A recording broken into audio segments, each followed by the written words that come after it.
We all need that person in our lives who can deliver the truth in a way that resonates and drives real change. Enter Jess Leone, your no BS bestie and personal hype woman. Jess is all about changing the norm. She encourages you to question and redefine societal expectations on your path to self-discovery and well-being.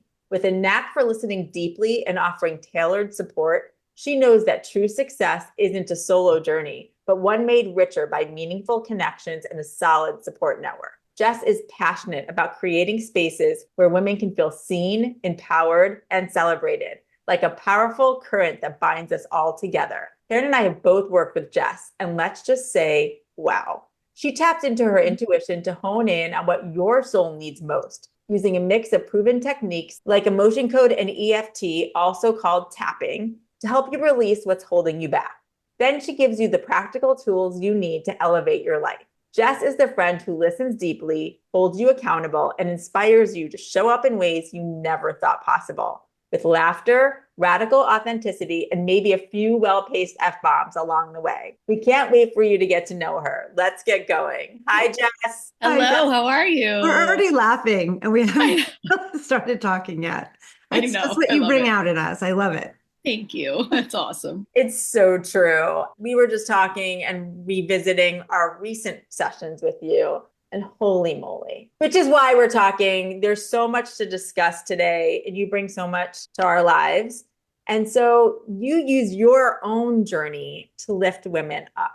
So Yeah. let's start with your journey. So whenever I get asked this question, it's 4.5 years now, at least into this journey of entrepreneurship and true personal development in ways that I have not experienced before. And so how you sum it up is I was tired of how I was feeling. I was tired of my day-to-day life. And I really was like, I have to make a change. At the time, before this all came to be, I was an EMT. I got hurt on the road and decided to still stay in that field because I thought I needed that camaraderie, that community, because I didn't have that.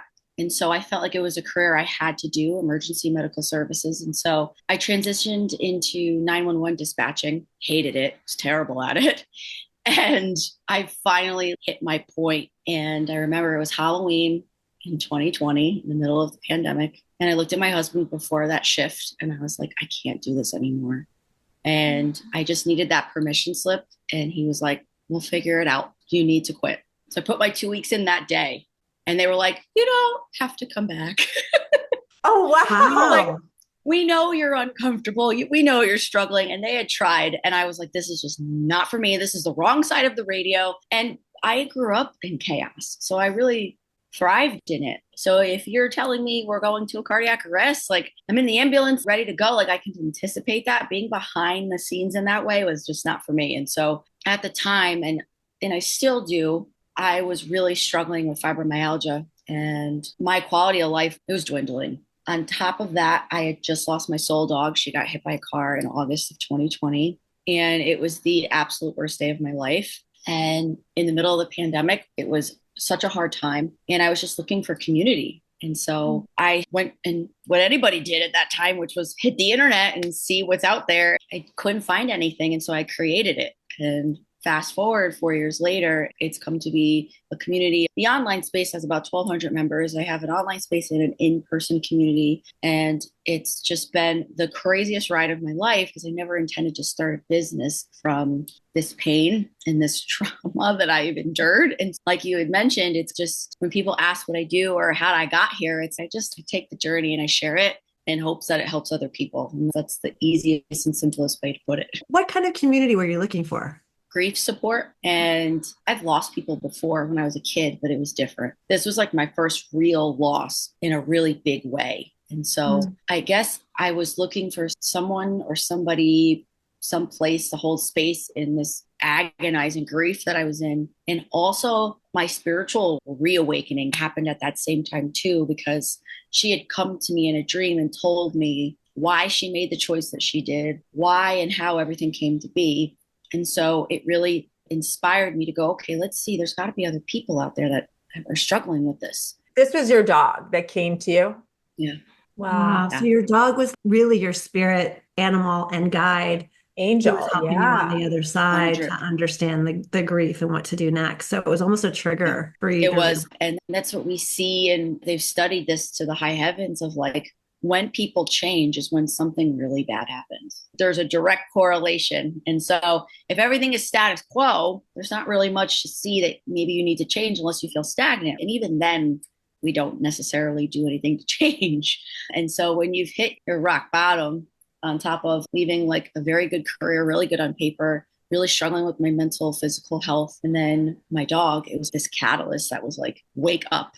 You have to wake up now. Yes. Well, you said it so well. You had so much trauma in your early life, and then you continue to follow the trauma with your work life. And what you said before, you're on the wrong side of the radio. It was like you needed your little dog friend to really wake you up to say, this is not where you need to be. You need to be on the side where you can really help on the healing side versus being in the middle of the trauma and the drama side. Well, and when your dog did come to you, had you had experiences at all like that? Where did the trusting that and the intuitive part come into play? So I, from a young age, was super in tune with things, but the way it presented to me was very unsafe.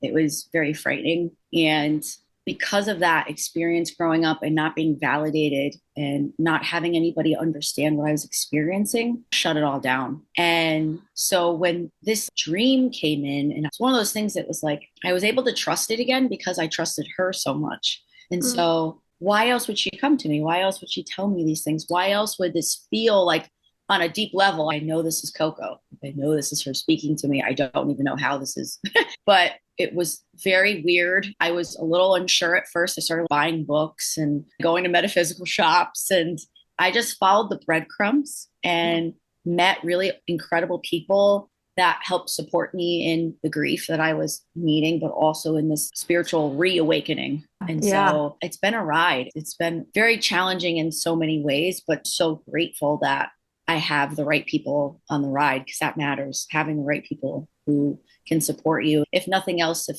they don't have an answer, at least to support you in finding the answer that you need makes a world of difference. So you were online really looking for your community, not finding it. And you said you decided to make it your own. You decided to lead that. What did that look like for you, and how did you approach it? Yeah, so I do remember there was this one defining moment that night when I quit my job.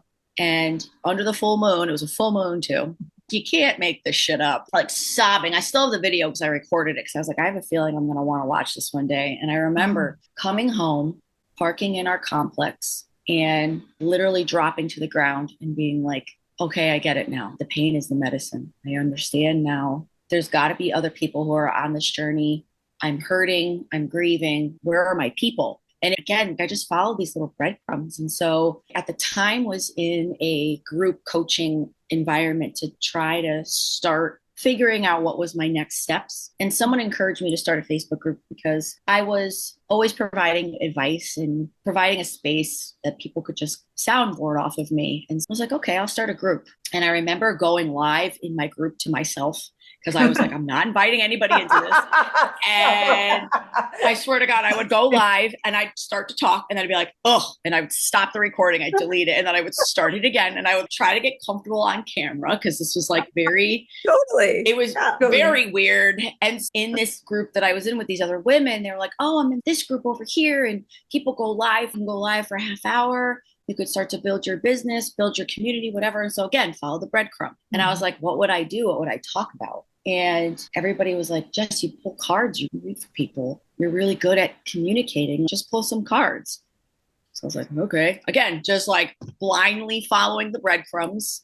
And I know somebody or something, higher self was like, we got this. And so I remember my first live, there were 250 women who just showed up to this live. And at the time I had short blue hair. I looked very different than the people in this group. And so I think I caught people's attention initially. And I built the community on this first set of people that followed me into my group. And they're still with me till this day. Wow. And it was just weird. And then I was just like, this is what I'm going through. This is the grief. And I just shared my journey, just started like almost using it as an online journal. And people were like, wow, I'm also feeling that way. Wow, I'm also. And so there's been so many iterations of this space. I've had it for a little over 4 years now. And I've been recently trying to bridge the gap between the online and the in-person space. And I'm just so grateful. It's the one thing that has stayed in all of the changes of my life in the last 4 years. It is the one thing that has remained a constant and a steady. And it's so beautiful because we all really do have each other's back. And it's, hey, looking for support in this. We all pull for each other. And that's what is so unique and so special about it. It's not just another Facebook group. And for me, like I really try to provide value because it's not about, yes, I'm sharing my journey, but it's always about how can this help you? It's just to hold space for them to be a soundboard. That's the name of the community. And you also give people permission to be authentic too. Yeah. So many people are afraid to share that on the Facebook group. Can you just give me an example? What do you talk about? Is it always different? Is it just people bring their experience to it? How does it work? So right now it is a space that I'm going to be connecting to the podcast that I'm launching on 11/11 because angel numbers. So the podcast I'm starting is called Hot Takes on Healing. And it's that more unconventional way of how do we talk about personal development? How do we talk about getting back in touch with our bodies? How do we talk about things in ways that maybe you're not hearing in other conventional clinical spaces? And so the Facebook group right now is going to be a bridge for that to continue those conversations from the podcast there. But like on Saturday, I posted, what's the best piece of advice you've ever been given? Today, we talked through the best pieces of advice that people dropped in the comments and then how to apply it to their life now and how that can look and how they can show up and start being and applying that advice. And so I try to keep them a little short, little digestible pieces. And I do a mindful Monday call every Monday. And then I share anything I'm posting on TikTok, posting on Instagram. A lot of my content is inspired by conversations that I'm having with other women. And if they're having them with me, they're having them with other people. That means somebody in the group needs to hear what it is that we're talking about. And so it's just an extension of the conversations that I'm having. So it does change. It's a changing conversation. And it's a space for people to come and be like, hey, I'm struggling with this. Do you have any idea? Can you provide support in this way, guidance, whatever? And it's really beautiful in that way. I'm sure a lot of people have probably become good friends through it. Yeah, it's weird how, I don't know if this has happened to you, but it's such an interesting thing every time it happens. Some of my best friends I met on Facebook, and we have no idea who added who, how the hell it even happened, and how we've connected. And so I have had friends bring friends into the group. And then all of a sudden we're like on a Zoom call one day and I see two women are connecting over similar things. And then we're like, oh, wait, you guys are in the same state. Oh, wait, now you guys are hanging out in person. Yeah. That is like the coolest. Like that shit lights me up. I don't know how this has come to be. I have no idea. But this is so freaking good. It's like the power of technology we've talked a little bit about this in other conversations. Technology has its downs, but it also has its ups too. It does. And so agree. It's the power of what Facebook has created in my life and the 1,200 other people that are in the group. And then, of course, the community outside of that, too, the in-person community I have here in Connecticut. It is wild. Absolutely crazy to me. Thank you for finally saying something positive about social media. It's so true. Yeah. Technology and social media for good. And then when you talked about pulling cards, and we're going to talk a little bit about your jession. Jessions. I know it's hard to say. Your jessions. We're going to talk about your jession. But when you talk about pulling cards, and that was a way in for you to even the birth of this group was started from that. How did you even get confident about what you were receiving in terms of through the cards being a resource and a tool? So how did that even work? It took a lot of getting comfortable with being wrong. I think we put a lot of pressure on ourselves if we're delivering a service, we're supposed to show up and provide said service. And I would get in my head sometimes about making sure I provided the value that I would lose my connection with GUSS, God, Universe, or Spirit. Wait, talk about that for a second. Yeah, no, I feel like I can't just drop that bomb and move on. So I was on retreat back in March. And one of the retreat leaders referred to the universe as GUSS. I believe she said God, Universe, Spirit, GUS. And I said, can I borrow that and add an extra S? She said, absolutely. So for me, it's God, Universe, Source, Spirit, because it's all encompassing. And I think especially with, I don't know a person in my life who doesn't have some form of religious trauma. And so when you say the word God, that can be super triggering for people. And so I like to tell people, interchange it as you feel comfortable. I like GUSS because it's all encompassing for everybody. And it feels really good for me. As far as reading for people, I found if I just let it happen and I didn't think about it, that's when I was the most aligned and the most connected. And like I said, we have a tendency of getting caught up in screwing it up or something is wrong. And I am learning to understand that when we read for people, and so I have a friend who passed on, his name is Michael, and I try to share Michael everywhere I go because he just had a light. And he has been the coolest guide I ever had now that he is on the other side. And sometimes things will drop in my brain and I'm like, Michael, what the hell? What do I do with this? What does this even mean? And so he's like, I can't tell you all the secrets of the universe, but here's what I can tell you. When you're reading for people, you're picking up on the timelines that are the closest and most accessible to them at the time. So when you feel like you're reading to somebody and you're picking up on something, you're like, I don't even know where this came from. It's, there's something that could be brewing over here. There's something that could be happening over here that's not in their awareness yet. So when they're like, oh, that doesn't resonate, it's because it's not what's the closest to them right now. That makes sense. Yes. And so we are constantly creating a reality, and there are so many things and so many timelines that exist all at the same time. And so it can be a challenge. And when you start reading, I want you to think about, I always tell people, just think about something on your mind right now that you want to navigate, something bother you, or maybe something really good, or maybe whatever it is, it doesn't matter. I'm just going to pull some cards and see what comes up. I always try to focus people on the here and the now, because what happens in 6 months, truthfully, is none of your fucking business, truthfully. And I say that in the nicest way possible, because we have actually no idea what's going to happen in 6 months. What's your business is what's going on right now and how you're showing up right now, how it's affecting you, being able to even think about and plan for 6 months to a year from now. If you're trying to manifest something, it's like, how alignment are you with the thing you're asking for? Because if you have feelings of unworthiness, feelings of self-doubt and imposter syndrome, and you don't know how to keep boundaries, like there's all of this stuff that plays into the bigger scheme of what's going to happen to us. Stop worrying about the future. Worry about what's happening right now, because we can't control what's already done. We don't know what's to be. We can only focus on what we're doing now to then plant seeds for what it is we're building in the future. So I know I went off on a tangent from you asking me about readings, but that's how I feel about it. It's super smart, because I think people are still learning that. They're still learning the fact that the present moment is the only thing that you can control, but it does impact your compass on where you're heading. And the more you can get right by. So it's really important to level set in a way with people when they come to you. And I was going to say that also when people ask you for what's going to happen in 6 months, it's because they may be trying to skip facing whatever it is that's going on right now. When we've actually talked about the only way out is through, Karen is always saying that, and you have to address it. It's much easier to do that than you think it is, even though it sounds scary, which actually leads me to ask you what you feel the difference is between fear and discomfort. To anybody listening, I would ask you first, are you in your body or not at the moment when you're trying to determine that? Because I have found that I have made a lot of decisions out of fear because it was new, and it wasn't actually a fear I needed to be afraid of, but it triggered the same response. And so it's okay, let's think about if it's something new, right? Like very quick story, I was driving the other day and I started to think about what my life could look like. And I started to actually dream about the things that I hope to bring into my reality. And I started to feel this bubbling up, like discomfort. And I'm going, oh, body, that doesn't feel like you should be feeling this right now. What's going on? Why are you feeling this way?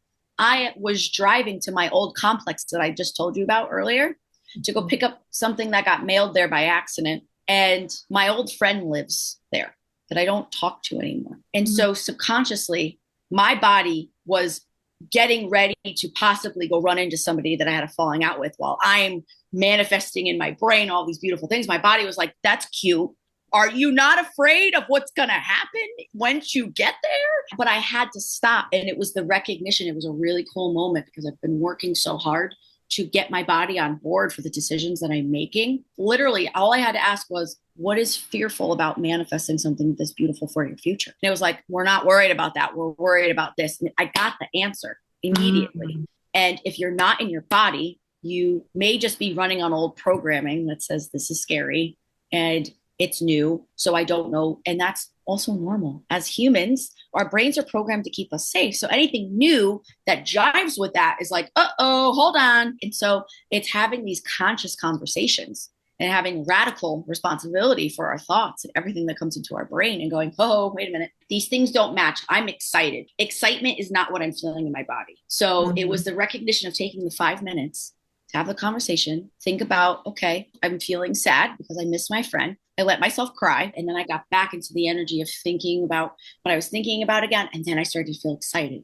And it was like, you have to just pull up a chair for your body, the things that it's feeling. I know that's a long-winded way of saying, ask the question to your body first. You need to find out, are you in your body first? Then you can determine how to answer that question. And what I got out of that too, Jess, is like the discomfort's almost like, at least you're in your body, right? You're in the present if you're uncomfortable. But if you're in fear, you're projecting into the future, which is back to what you were saying before, is like you can't really control that. So if you can stop yourself and say, okay, let me be uncomfortable. Let me feel the discomfort of what this is bringing to me and what I need to know about it, but not let me go into the future and project, I really don't know where I'm going to be anyway. There's no point. Disconnecting from the outcome literally saved my mental health because I put so much pressure on myself these last 4 years to get myself out of this financial predicament I'm in because I'm self-funding I'm a business. I was like, okay, let's go back to waitressing or let's go make some money. I got into waitressing. Again, it was like a weird little breadcrumb I would have never done. And my ego was like, I'm not going to work for anybody else.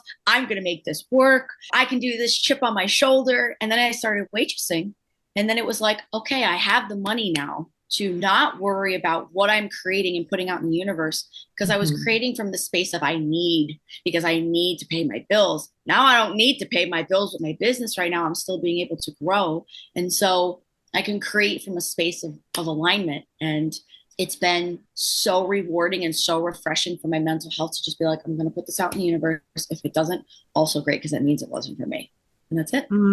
It's that easy. I'll never forget the first conversation we ever had. And I remember saying to Robyn, you exuded this energetic resonance that was just very calm in the moment, accepting, not feeling like you had to control your destiny. And you actually said to us, whatever happens, if it happens, it's great. If it doesn't happen, that's fine too. And I was like, gosh, we all need more of that. Yeah. Because that is how manifestation happens, because you put good out there, but you don't attach yourself to the outcome. No, you can't. So good. You'll just run yourself into the ground. And that also leads to talking about language reframing, which is another thing that you are really good at. And you talk about that a lot. And we so agree. Let's talk about, what does that mean? What is language reframing? Important. Your perspective matters. There's this TikTok trend going around right now that says, this is why perspective matters. And I'm 30 years old. I'm living at home. I'm at a job I don't like. And she goes, I'm in my 30s and I'm thriving. I get to save money. I'm at home. I don't have to spend money on a house. I don't have to work. And it's like that. Absolutely. And it's just, she's saying the same thing in a different way. And I was finding, just talking to people, because we're all mirrors for each other. I hear these women, especially like with my clients, they would say if I don't do this, then I'm a failure. And I'm like, pause on my computer. And I'm like, this is the definition of failure. And it means this, Webster's dictionary. And they're like, oh, that's kind of harsh.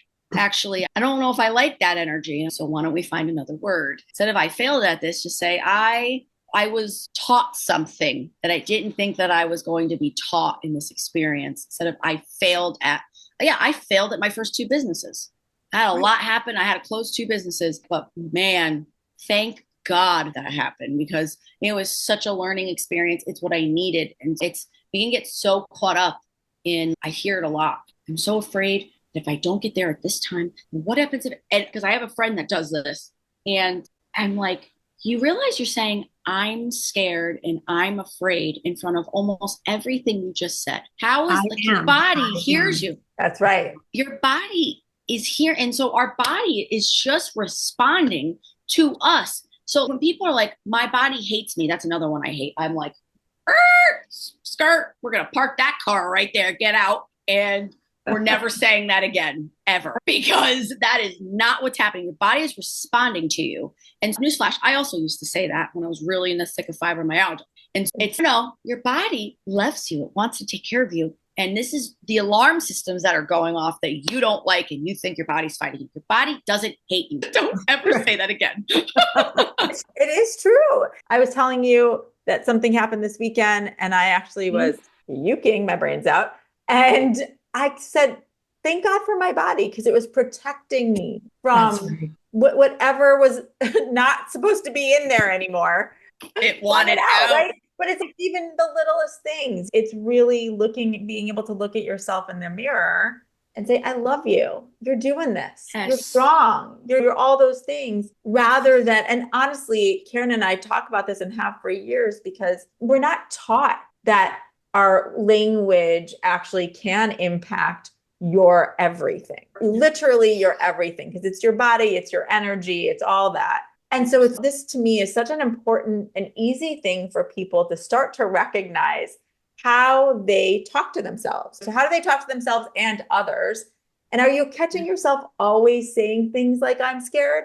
That is a huge red flag. Yeah. I know so many people are sick of the law of attraction thing, but all that means is that's what you're claiming for yourself. You're saying that is your reality. So that's what your brain and your subconscious actually believes. When we had our session, I had so much fun because I hadn't met anybody in a while who did emotion code work. Mm-hmm. And so for those of you who don't know what it is, don't be afraid. It's nothing scary, but it's really a cool way of, again, discerning how memories, experiences are in your body. And often they're so deep, we don't even remember. In my case, you brought some things up that I totally forgot about. So can you explain what the emotion code technique is and how that works with muscle testing, which also might be a new concept for people? So you can go and take this course. You can go read a book about emotion code and pay $20 and literally teach yourself how to do it. It's that easy to do. But there's something a little different about getting out of your own way. Because I had some people come to me, they're like,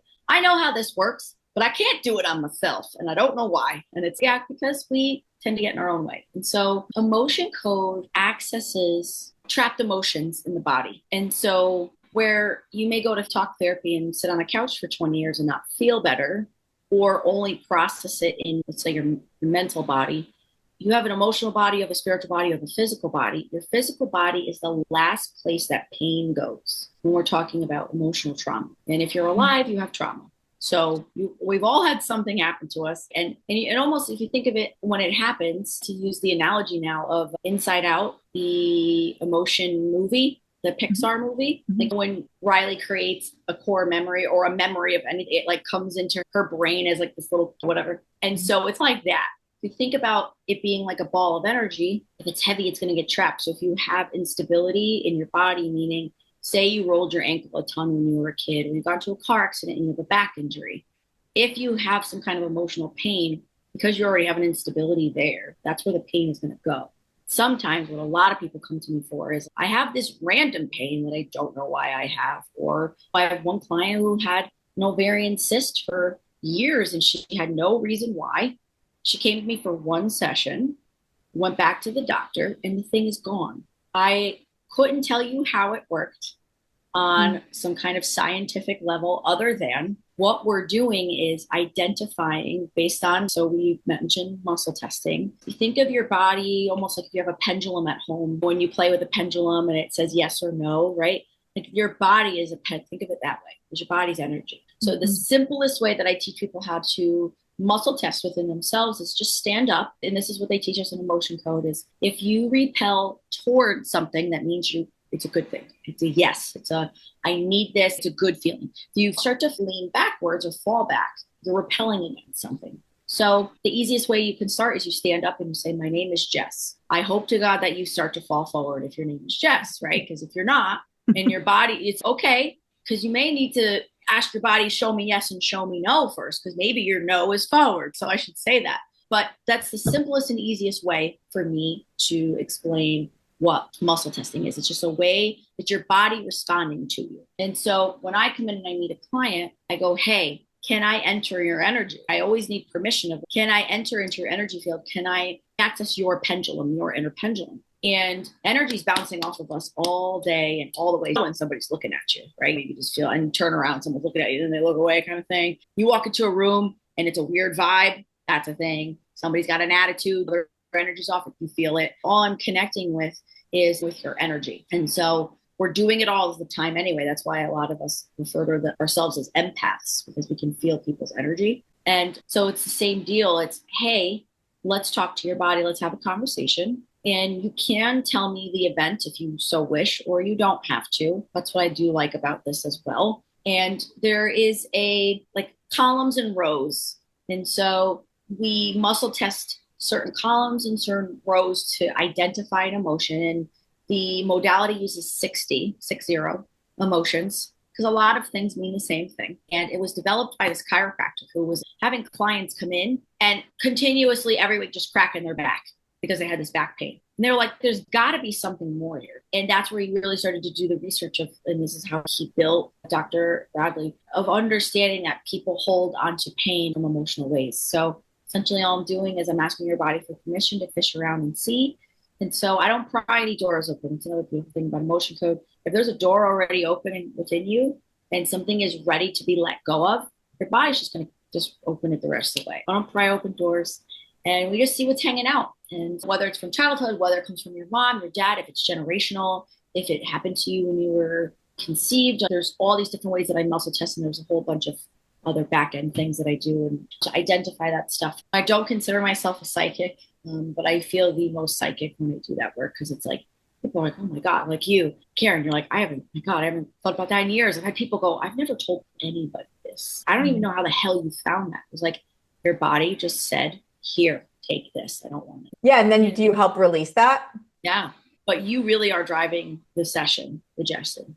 You drive. So I'm just here to give you the path, but I want you to drive. I want you to be able to release it. And so all we do is we send that unconditional love, send that light to that space. If you practice emotion codes, some people use a magnet and they'll run a magnet over the body like 3 times. And that's just not how I necessarily do things. And I get the same result. It can be a very intuitive practice. So the goal is to teach you how to empower yourself, to release it yourself, because once I see you and you're in a good place, like I want you to be able to use these tools from the toolbox now to be able to do it in the future. I don't want you to come back. I just would love to be in your life and know that you're doing well. It's really cool. It's a really beautiful modality for sure. It's another one too that I feel like you're getting the message that you need at the time. So whatever part of your body that you may see at that moment, I feel is the message that person needs to know right now. I know yours was very on point for me for right now. So it's not like you're looking for disease or anything crazy like that. It's really just where your body is holding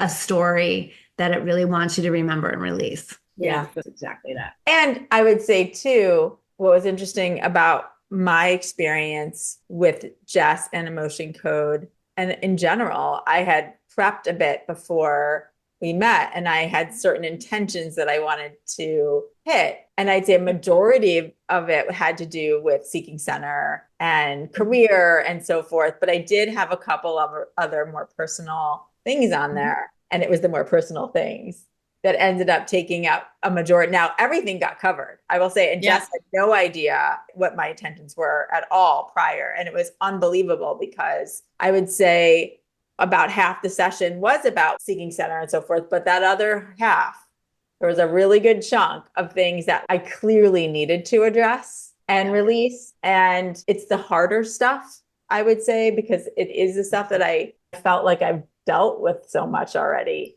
But there's always more, people. There's layers to this shit. There really is.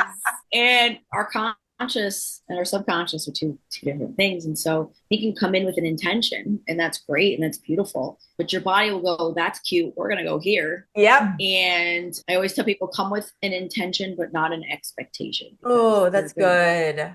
Yeah, it's probably not what you think it's going to be. And I'm never going to tell you what you want to hear. I'm going to tell you what you need to hear. So either you love me or you hate me because I don't play around, and because I feel really passionately about, I want people to feel good in their bodies and in this human experience, because this is the only time you have as Robyn. This is the only time you have as Karen. This is the only time I have as Jess. We're likely going to do this again, but right now we're in a really incredible time. We're talking a little bit about technology. We are being bombarded by technology, by stimulus that didn't even exist years ago. So it's why we're overstimulated. It's why we're anxious. It's why we're depressed.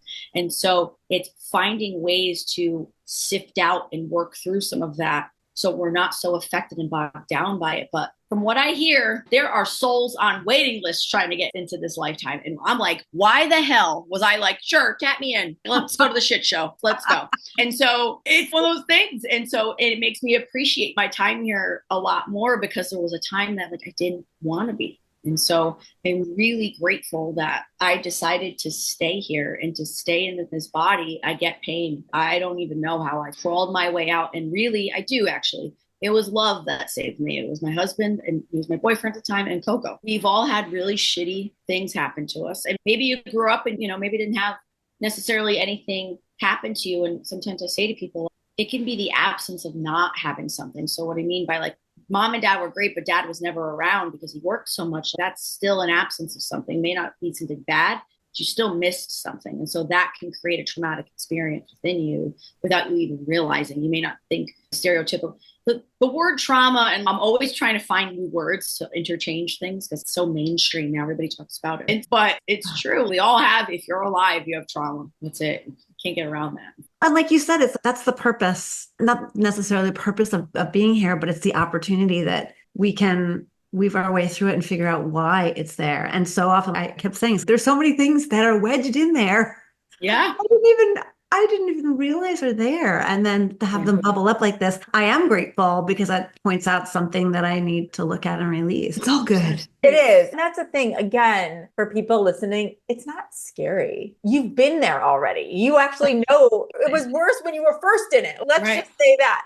However, it's still there. And whatever it is, and that whatever that feeling was, and whether that happened when you were a little kid or you were 18 or 25 or whatever, it continues to replay in your life if you don't address it, if you continue to bury it. So when these things come up in sessions like we're talking about with Jess, it's time for your new chapter. It's time to feel different because you don't even realize that little thing is holding you back. You don't. And your adult brain has a really good way of explaining it away and saying, oh, no, it's fine. I'm past that. I know what that was. Yeah. And we can justify everything to death. And I think a lot of us try to justify our way out of our trauma. Well, this happened to me because he grew up in a certain way, right? If it's like an abusive relationship, if he was abused and he doesn't know, right? So you can justify it to your blue in the face. But were you ever fucking mad about it? Did you ever let yourself get angry about it? No, because anger came to me in a way that I couldn't process because it was always presented to me in a scary way that I didn't know how to then show up and pull up a seat for my anger that I was feeling. And so we don't realize that these experiences, we are all holding on to something in some way. And when we're not here, when we're not in this physical meat suit, we're just hanging out in the abyss of whatever the universe is. And we don't get to experience anything there other than just pure bliss, which is wonderful. But we don't get to laugh. We don't get to cry. We don't get to grieve. We don't get to experience being in love. And that's why there are souls like, sign me up. I want to feel again. And so once I got that download and I started to really understand that, like to my homeboy, Michael, again, I shout him out because he showed me where he is. He was like, this is it. This is where I am. Nothing exists here. It's everything everywhere all at once. Not like that movie, which is incredible. And just, you don't think about your past. You don't think about what you did wrong. You don't think about anything here. None of that exists. While you're there, go mess up, go have fun, go fall in love, go get your heart broken, grieve, lose people, do it all. That is the whole point. Another energy technique that you use is called the emotion freedom technique, otherwise known as tapping. Yeah. Can you just talk about what it is? Yeah. So we have meridians in our body that mirror on both sides. And so when you are doing the tapping, you can tap on one side because you're actually doing the same thing to the other, which is really cool, things that you learn in this training. And so it's just a way of opening up the energy. If there's a block, it's a way of just releasing the energy. And I do this literally every day when I start to feel, and I was so resistant to it at first, which I feel like I should say, because it's actually super common that people feel resistant to it at first because it might piss you off. And I had a practitioner that was like, we're going to tap on this. Start at the top of your head and you're going to repeat this statement. Even though I feel this, I deeply and completely accept myself. Even though I feel this, I deeply and completely, and you're tapping on the top of your head, and you move to your forehead. Even though I feel this, then I'm like, okay, now I'm just effing mad. Now I'm angry. Now I'm tapping the sides of my eyes. And then I go, all right, I'm done. And she's like, saying that, just thank you for saying that. I'm going to say it. I'm going to say, if anybody's going to say it, it's going to be me. And so the first few times of her she's really think this would be great for you. And I was just like, you don't know me. This isn't going to work. So then I had a little bit of that. And the point though is you may start with an emotion and then it's going to move. And you may actually start to be pissed off because, again, we're showing up and pulling up a seat for the other emotions that were not processed for. So it's a really beautiful technique. The entire tapping series is the top of the head, the forehead, the sides of the eye, under the nose, the chin, the collarbone, and then under the armpit. And that's one set. So I teach people that, but I also, when I'm driving and I'm anxious, I literally will be driving and hugging myself as I'm driving. And for those of you who can't see what I'm doing, I'm literally pretending like I have my hand on the steering wheel and I'm giving myself a hug and tapping underneath my armpit. And so I will do this if I'm feeling anxious. I'm just going to honor the anxiety. Your body will literally give you the route. It made sense for me. And I started to understand how my body wanted to receive the messages. You will literally feel yourself just start to calm down. Like I said, I do this in the grocery store. I don't think too much about it anymore. My friend was telling me once, he was like, I was on the airplane. I saw this woman, she was tapping all over. And I was like, oh yeah, that's EFT. That's emotional freedom technique. It's a way of just moving anxiety. She was probably really anxious about flying. And she was. I talked to her after and she said it's the only thing that she can do to keep herself calm in these situations. And so she literally did it for a 6-hour flight. She just tapped the entire time. Wow. And it's what kept her body at bay the entire time she was on the flight. And so I just tell people when I'm starting to feel something bubbling up, and this is also a really great thing to use if you don't know what it is or why, you just feel fearful, you feel anxious, and it like comes out of nowhere. It's like the alarm, because there's an alarm going off, right? If your body is having a hard time, it's going to tell you, hey, heads up, I'm not having a good time.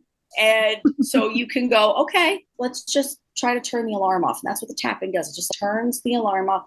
It doesn't need to solve every single problem you're having, but at least you can put things at ease in the moment, which is why I really like it. It's just something to do in the moment. We like the tips and the simple things. Yeah. I mean, to share those with 100%. people, even just to try themselves. And see if it works. It forces you to be present, doesn't it? And I think the meridian points in the body, there's so much we don't know about how our body actually works in stressful situation or in general, but just to have these little tips and tricks of things we can try for ourselves. We'll take them. You might as well. I was introduced to it like 4 years ago. And I can't tell you how many times in social settings or the holidays are coming, guys. So if you're around that one aunt or that one person that maybe doesn't know how to honor your boundaries and all the things, I've had to just step in the bathroom and just run myself through a round of tapping just to get the anxiety back down. So talking about utilizing something like this as a tool, how would you suggest someone can better trust their instincts so that they can navigate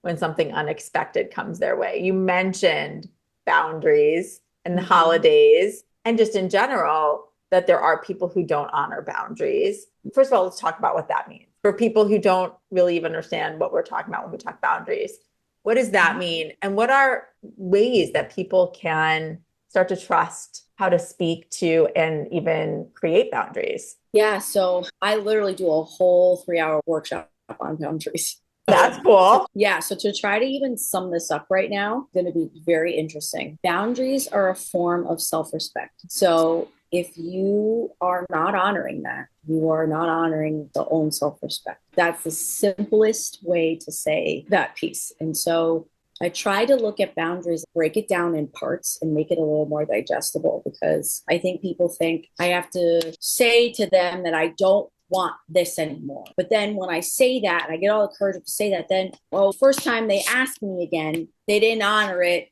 And now I am saying yes again when I didn't want to be. And it's like, okay, but wait a minute. Think about why you're setting the boundary in the first place. Because I see this a lot, especially with women. I have these people-pleasing tendencies, and I feel like I'm a bad person if I don't do this. And it's okay, you're a people, please yourself. Why are you not the first one you're thinking about when you think about making decisions? And this all, again, comes back to being, your body needs to be the first one to respond. It's as easy as somebody asks you for something And the way, if I know I'm unsure, because like you almost feel it, your body's giving you some kind of signal. Unless you really tuned out, I go, you know what? Let me check my schedule. I'm not sure. Let me get back to you. It's not a yes and it's not a no. You're not disappointing anyone. And it gives you a second to ask the person that needs to answer first, yourself.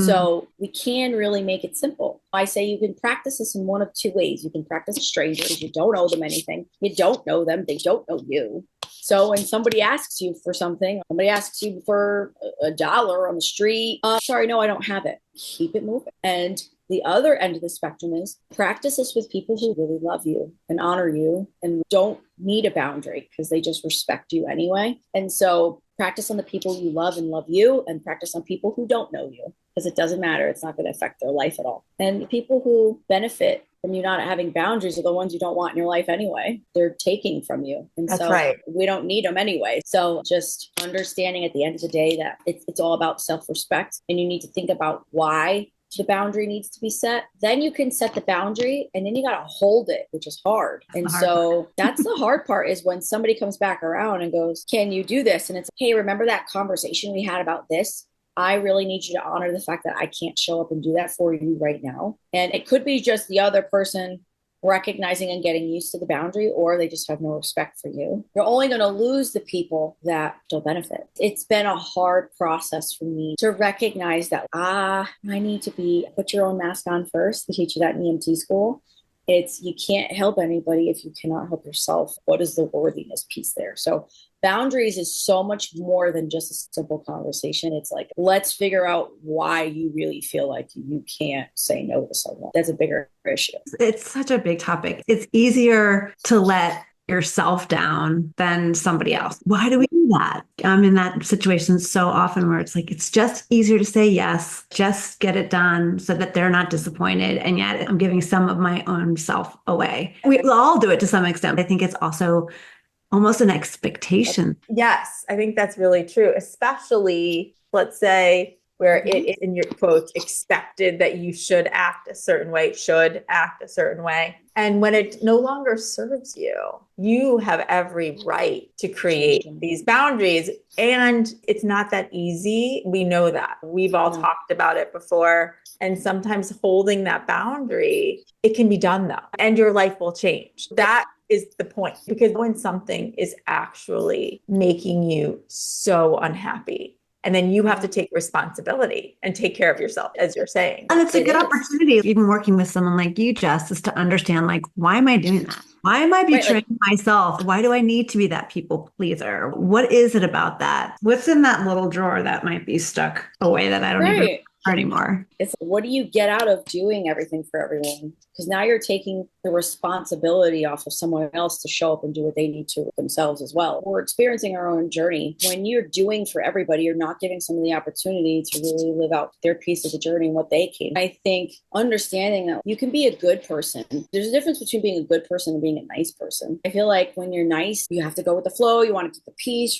or you can just be a good person. I feel like good people don't compromise their values. Good people walk away from situations that don't serve them. Good people speak up for themselves, and they don't allow themselves to be disrespected. There's a difference. And so you don't have anything to prove, and you are number one. And it doesn't mean being selfish. And I speak more to the women. We think that we're being a certain way, and that we're supposed to be a nice girl, and that we have to be seen, not heard. And there's all of this programming that's conditioned into us that is far beyond what we've experienced in this lifetime. It's so generational. It's so built in. And again, just really understanding that you got to let somebody down to not let yourself down. The only people getting upset about having boundaries are the ones that benefit from you having none. And so it's not worth it at the end of the day, and you're going to hit a point. Trusting your intuition. If you were asking, how do you start? It's by asking, why is that thought in my head? Why am I thinking that right now? Because just the mere fact that you can observe a thought means that you are not the thought, and that it's separate from you. How fucking freeing that was when I realized that. I was like, wow, okay, I don't have to agree with this thought just because this is a belief system that I built based on this trauma or this experience. And I've recreated it in this self-fulfilling prophecy. Why does this always happen to me? It's one of those things. And just start getting curious about why. And you'll be really surprised to see what you find. All good advice. Yeah. Do we want to talk a minute about your Jess sessions? Say it right for us. Jessions. My friend did it. She said, Jess, you don't do sessions. You do jessions. You do all of these things. You encompass all of this stuff. You do energy work. You do provide advice. You do coach. You do all of these other things, but I don't even know what to call it other than that, because it's not like your stereotypical what you think you're going to get when you go in for a coaching session or a Reiki session. I don't even know what it is you do. You just do it. I'm like, okay, we'll rename them then. And it's going to roll off of everybody's tongue when they At some point get to know them. Exactly. Absolutely. Let's talk about your jessions and what they are and what someone can expect when they have a session with you. Because I think for me, what I remember saying to you is, I've never had a session like this before. It was really different. These are not something that you can just do. It's like a one and done. Oh, I need you to come fix me kind of deal, because you're not broken, first of all. But also, these things take time. So I want to set the intention of, if you're booking a session with me, understand you're probably going to come back a few more times after that. And so I did open up my virtual sessions. I did put those back on my website. You can come and see me at Tea and Tarot in Madison, Connecticut, if you're local. If you're coming for a reading, that's one thing, because those are more, we can get a lot done in 30 minutes. We can chat about stuff and I just channel and do my thing, whatever. The jessions include the reading plus everything else I do, which is energy work, which is I'm going to teach you ways to start to access this information in your body. It's coaching. It's a hype session. It's communicating with your body. It's talking to GUSS and what you need to hear. It is so many things. I don't even know. I guess that's the most high level way I can explain. It's a lot of different modalities presented to you and what you need, and may look different from the next person that gets something with me, because it never looks the same. I don't have a structure. This is what I got. You show up, I will provide you with what you need, but you have to show up. That's the thing. I know for me, I also left with some tangible to-dos as well. Yes. Oh yeah. I'm going to give you homework. There was some homework, which is going to benefit you energetically and in life. In the long run, if you're coming to work with me, expect to work. And that word has some connotations around it. Understand that I'm not going to let you get away with not. If you're showing up, like I'm showing up for you too. If you're coming up to bat, like I got you. And that's the thing about me, and where I get my name from is no bullshit bestie. Like, I'm going to hold you accountable. And I'm also, when you get your first hit and you're running the first, like I'm going to run next to you. And so whatever you need, I can show up and provide for you, but like you have to show up first. And yeah, let's give you the tangible things to go home, to leave and work on and continue working on, because that's the whole point. This is not a one and done. This is not a quick fix. This is a lifelong process. Healing, like you said, there's layers. You may think you're good, and then you may hit something. You're like, where the hell did that come from? If you have the tools, you can collapse time. You won't sit in that pain as long. And we're only supposed to experience an emotion for, I think, 30 or 60 seconds. I'm not sure. I heard Joe Dispenza say it once. And so anything after that, now you're creating a story. And so how do we shorten that time? That's what I'm trying to learn and really do for myself. So it's like, how can we then teach you and empower you to do that yourself? So you got to feel your feelings, but you also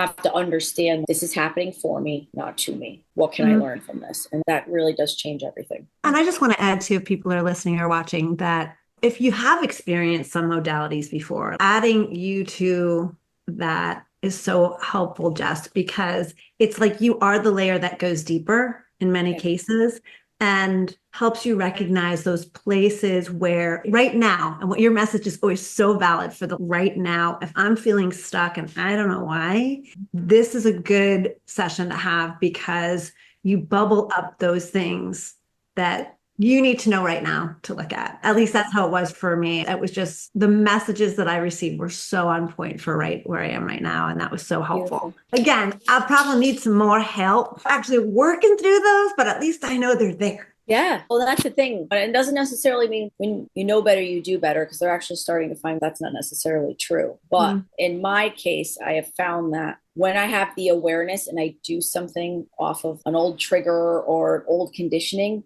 I am finding now that I'm like really on this journey of really being in my body is like, I did it again. How do I do it better next time? That's right. So. Yes, exactly. Because what you found is something that started along, but you can find those little points where it cropped back up. Here it is again. Yeah. Do you have one or two go-to books that have inspired you or that you use on a daily, weekly basis? So the one that I just put away, the big leap was my, actually even putting it into words because it was that transformative for me, was recognizing where I was operating out of my zone of excellence and operating out of my zone of genius.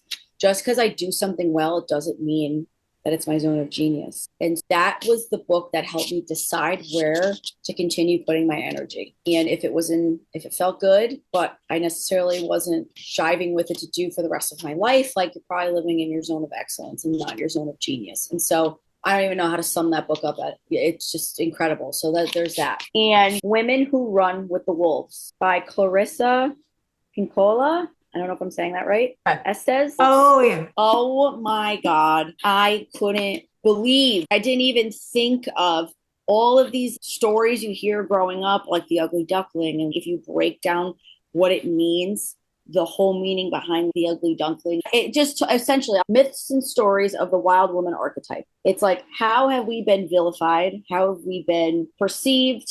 How have we been taken out of history, taken out of stories? It's been such an empowering book for me to recognize how to return back to my body, returning back to our wild. I love it because it just talks just like when we're initiated and how you might have this dream about a man visit you. This actually happened to me. She's talking about in the book how like she talks to all these women how they knew they were stepping into their wild when a strange man showed up in her dream and left a package. And I had this dream right prior to starting this book, and I was like, holy shit, I was being initiated into this next phase and I had no idea. It's incredible. So I love learning about how I can return to my wild and how I return back to myself. Because it's essentially what I want to be doing for other women. So I really resonate with the book.